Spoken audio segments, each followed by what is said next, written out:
Mujabaleko gyonna gye mutussako engalo abalungi abaagalwa gye musinziira okubeera nga ate mumpuliriza mbasasirako mmwe n'abayita mu bizibu eby'enjawulo mbasanyukirako mmwe abatuuse ku buwanguzi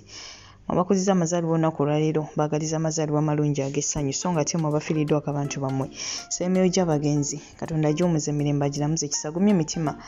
abakabe nganda sakate n'ab'emikwano amanya nze Omumbejja Aisha Nassolo mba ntuuse okubeera nga ate nkutuusaako updates kyenkusaba kiri kimu subscribing ate kakakadde olimo okubeera nga ate munnange omissinga out yes naye nga mawulire siga ssanyu n'akamu n'akeddagala bw'atyo omuyizi wa Uganda Christian University Mukono akubiddwa bw'atyo amasasi naye nga ye munnange tannava mu bulamu bwansi naye ng'embeera gy'alimu si nnyangu n'akamu n'akeddagala abamukubye amasasi tebannategerekeka n'ensonga emukubizza tennategerekeka naye nga kyonna kyonna ekyagudde mu ggwanga Uganda si kirungi oba si kyangu n'akamu n'akeddagala kati zigenda mu wiikisi 2 buli lunaku tufuna omuntu either yeekubye amasasi oba gwe bakubye amasasi si byangu bannange naye nga tweyongere okubeera nga ate twesabira era tusaba bambi Katonda asobole okubeera nga ate amusuusa mukazi wattu so nga ate ebyo nabyo tubitadde ku bbali ye munnabyamizannyo abadde amanyikiddwa nga Stewart Mutebi Kiwanuka bw'atyo munnange avudde mu bulamu bw'ensi eno ono yasooka kukolera ate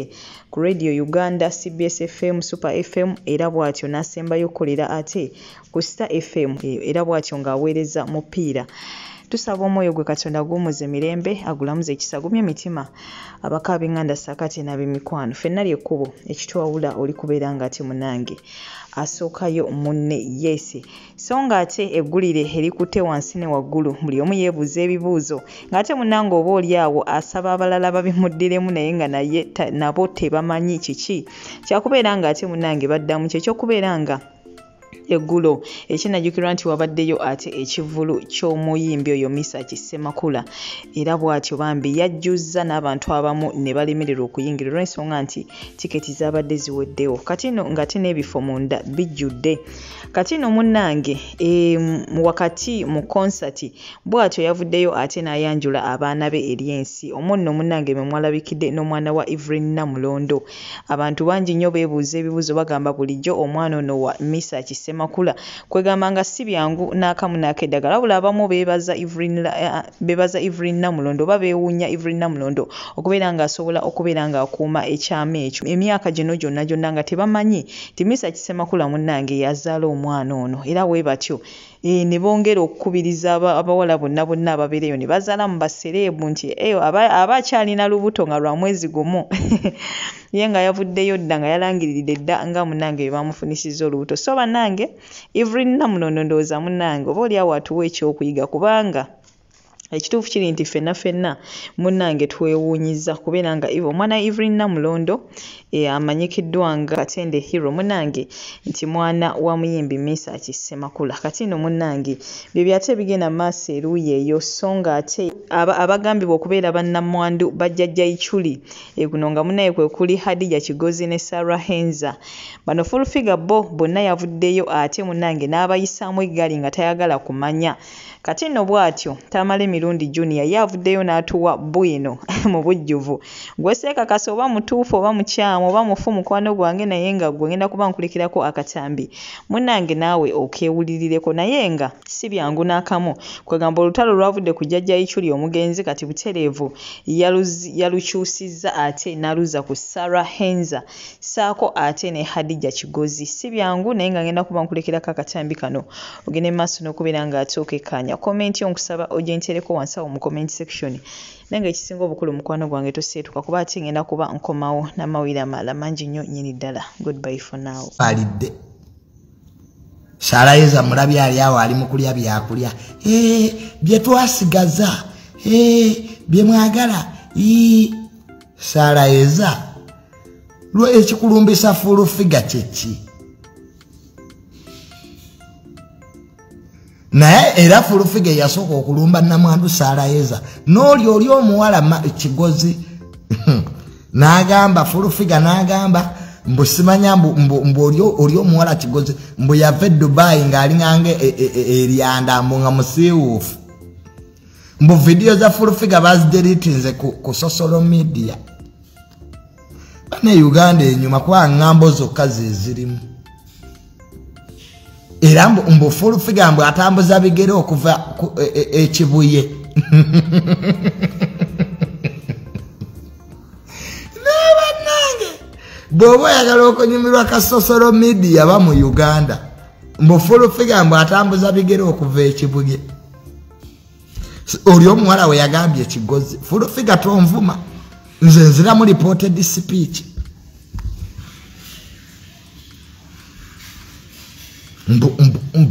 kati olutalo munenga lubalukawo olwava okuziika full figure nga ayambalira Namwandu Saraeza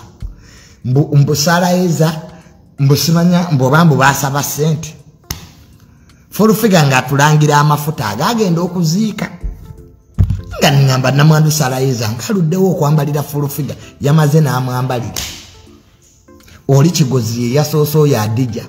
namugamba full figure sagala omanyire otambuza nabigere okujja kusula moto idididi olutalo lwabadde lw'amaanyi nenyamba full figure nga tanazza muliro kumbe yawandiise dda mu comment kati olwaleero Namwandu Saraeza akoze ka video n'agamba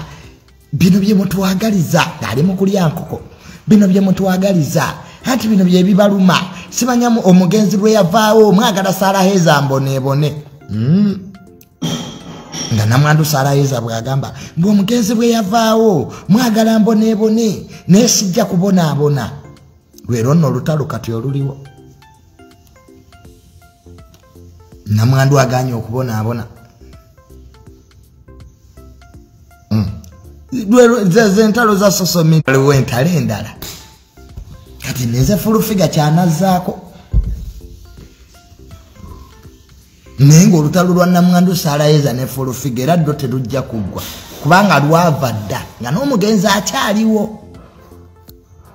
full figure yatandika dda okuwalana Namwandu Saraeza nga n'omugenzi waali gozambo yakatandika obbawalana amale njogere bitono era ensi yonna emanyi full figure yali tayagala mugenzi ngera wamma yeeyisaako bweyisa nga woomanyi nti omuntu abeerawo ne yeeyisaako neera full figure n'omugenzi enkwatagana yaabwe yali ntono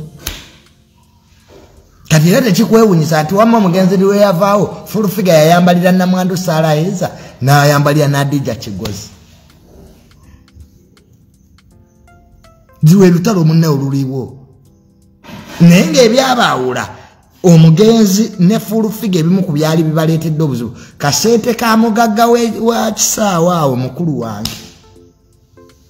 nga full figure ayagala kwefunza mugagga kati era of course wamma omugagga hamo talina buzibu buli omu amuwa era ndabyeko ekifaananyi nga Namwandu Saraeza azzeeyo ewaamu kati ye full figure yeefuula mbu yatwala abantu ew'omugagga ate nga wamma omugagga abantu abamu yasangibwa ki ng'akwatagana nabo kati era nange full figure yali ayagala kwefuula nti yeyantwala ewaamu baamutema omwenda hamu yamugamba ono muganda wange babuuze in fact buuza basajja mivule buuza twalinze basajja mivule full figure omugenzi n'abagamba ono junior muganda wange